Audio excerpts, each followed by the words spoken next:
गरीब मायका। मोहिनी के 3 बेटे थे। पति खूब अच्छा कमाता और बड़े घर के ऐश सब था मोहिनी के जीवन में। लेकिन एक चीज जो नहीं थी वो थी सुकून। मेरी बहन और मेरा भाई दोनों गरीब, लेकिन मैं मेरे पास तो नोट की बरसात है। तभी मोहिनी की बहन बीना उसके दरवाजे आ जाती है। अरे मोहिनी, कैसी है? मेरे घर में ना सिलेंडर खत्म हो गया है। तेरे पास तो इतने पैसे हैं, भरवा देना मेरा सिलेंडर। पैसे जैसे ही आ जाएंगे मैं दे दूंगी। तभी मोहिनी का पति राकेश आ जाता है। क्या है बिना, ये अपने घर की परेशानी हम लोगों के घर ना गाया करो। तुम्हारी बहन को तुम लोगों पर तरस आ जाता है और वो पैसे देने लग जाती है। मुझे ये बिल्कुल पसंद नहीं है। ओ जीजा जी, नहीं, मैं तो वो बस अच्छा मैं चलती हूँ। वीना वहां से चली जाती है। उसके जाने के बाद अच्छा किया जो आपने सुना दिया। अरे न जाने क्या सोचकर मेरे घर आ जाती है कि जैसे यहाँ तो भंडारा भरा है। अरे कितना तो दे दिया। अच्छा जी, जरा 1000 तो देना। वो बिन्नी दीदी है ना, उनके घर जा रही हूँ। उनका पोता हुआ है तो मुंह दिखाई दे दूंगी। हाँ, उन लोगों के आगे तो शो ऑफ किया करो। वो खुद को बड़ा अमीर शो करते हैं ना। दिखा दे कि तू भी किसी से कम नहीं है। हाँ जी, इसी के लिए तो जा रही हूँ।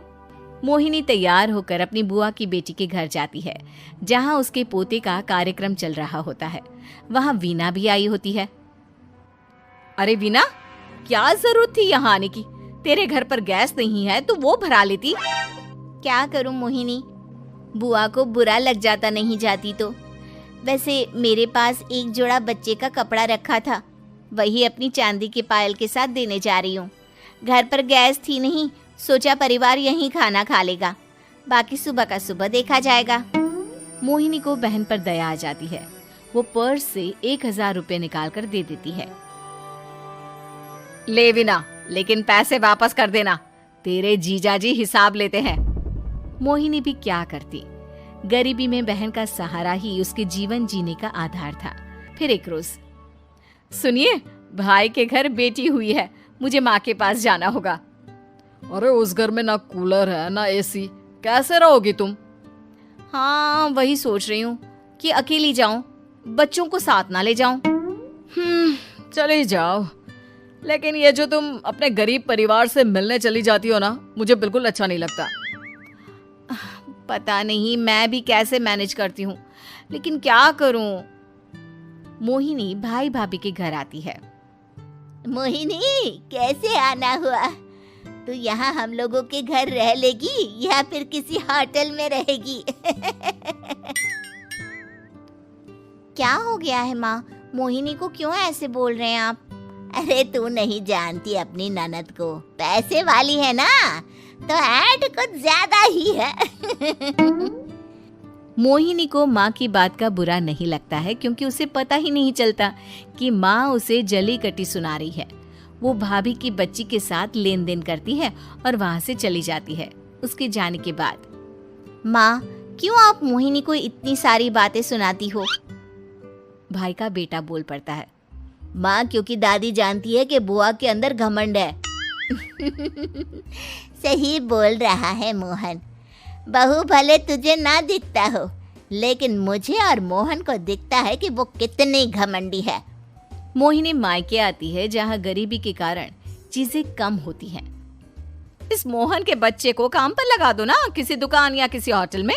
बर्तन धो लिया करेगा, कम से कम 4 पैसे और आएंगे घर में। देख मोहिनी, माना तेरे पास पैसा है, लेकिन तेरे भाई के दिन इतने भी बुरे नहीं चल रहे कि वो अपने बच्चे की पढ़ाई रुकवा कर उससे बर्तन धुलवाए। मोहन माँ की ओर देखता है, जैसे आंखों से बोल रहा हो, देख लिया बुआ का हाल। हाँ मोहिनी, बात तो सही है, लेकिन अभी मोहन को पढ़ना है। आखिर तुम भी तो अपने दोनों बेटों को पढ़ा रही हो ना। मेरे बेटों से कैसे कंपेयर कर सकती हैं आप? अरे वो तो कलेक्टर बनेंगे। हाँ, कल को वो मोहन को नौकरी में रख लेंगे, क्यों? मोहिनी कुछ दिन और रहकर चली जाती है। धीरे धीरे दिन बीतता है मोहन बड़ा होता है और कड़ी मेहनत से सफल भी हो जाता है। मोहिनी, माँ के जाने के बाद तो तुमने भाई भाभी के घर जाना छोड़ ही दिया, क्यों? वो क्या है ना, उन लोगों का घर छोटा है, मेरे बच्चे जाना ही नहीं चाहते। पर तुझे क्यों अचानक मायके की बात याद आ गई? यार, मेरा तो मायका है, भाई भाभी है, मेरा तो आना जाना लगा ही रहता है। हाँ, क्योंकि तुझे आदत है ना ऐसे छोटे से घर में और कम पैसे में रहने की। वैसे क्या खबर है आजकल मायके की अपने?